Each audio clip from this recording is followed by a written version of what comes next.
رب اجعلني مقيم الصلاة ومن ذريتي ربنا وتقبل دعاء ربنا اغفر لي ولوالدي وللمؤمنين يوم يقوم الحساب.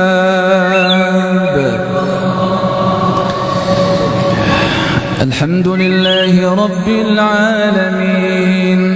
الرحمن الرحيم ملك يوم الدين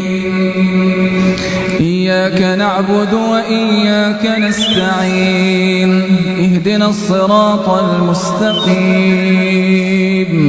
صراط الذين أنعمت عليهم غير المغضوب عليهم ولا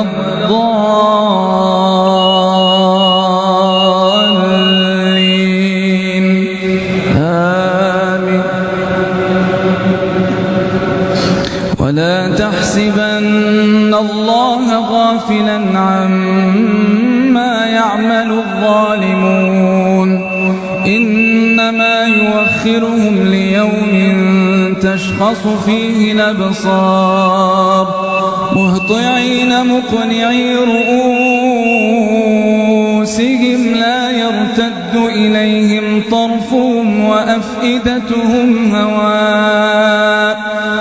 ولا تحسبن الله غافلا عما يعمل الظالمون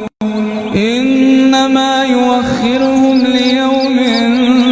تشخص فيه الأبصار مهطعين مقنعي رؤوسهم لا يرتد إليهم طرفهم وأفئدتهم هواء وأنذر الناس يوم ياتيهم العذاب فيقول الذين ظلموا ربنا لولا